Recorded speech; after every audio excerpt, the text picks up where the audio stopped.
Homesick. Heto na yata yung pinakakinakatakutan ng mga OFW.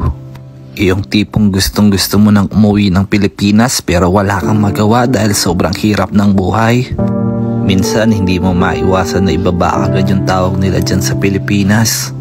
Dahil may dumarating na punto na habang kausap mo sila ay hindi mo mapigilan na babagsak yung luha mo. Ganyan magmahal yung mga OFW. Ayaw na ayaw nilang nag-aalala yung mga pamilya nila. Akala ng ibang tao basta OFW ay siguradong masaya. Kasi nga marami daw kasi silang pera. Pero hindi nyo alam na sa bawat ngiti na aming pinapakita ay isa lamang balat kayo para hindi kayo mag-alala. Kaya ang payo ko lamang sa mga kababayan natin dyan sa Pilipinas na hindi isang biro ang pagiging OFW. Marami kaming pinagdadaanan dito na hindi nyo nalalaman. Hindi lahat ng araw ay lagi kaming masaya.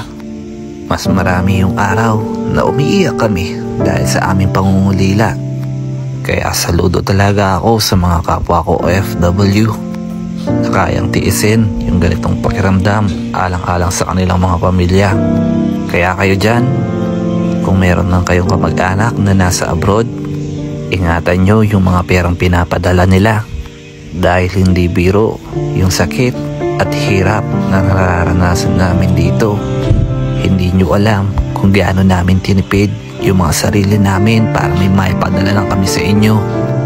Na kahit gaano namin kagusto yung isang bagay, mas pipiliin namin hindi bibilin. Kasi nga, mas inuuna namin ang inyong mga pangangailangan. Kaya ikaw, kung meron kang magulang, asawa o anak o kamag-anak man yan na nagpapadala sa inyo, pakiusap ko lang, nagastusin nyo ng tama yung mga perang pinapadala nila. Baka kasi hindi mo alam kung gaano kahirap ang dinanas ng tao na nagpadala sa iyo para lang maibigay yung pangangailangan mo. Kaya sa mga kapwa ko OFW, saludo ako sa inyo sa katapangan nyo na kahit gaano kahirap ang malayo sa pamilya ay pilit nating tinitiis para lang mabigyan ng magandang kinabukasan ng ating mga pamilya. Kaya konting tiis pa mga kabayan, darating din yung araw na magiging sulit lahat ng ating mga pinaghirapan.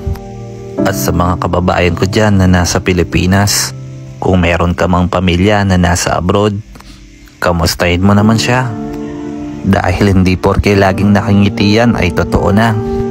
Baka hindi mo alam ay nagbabalat kayo din pala siya para hindi ka lang mag-alala.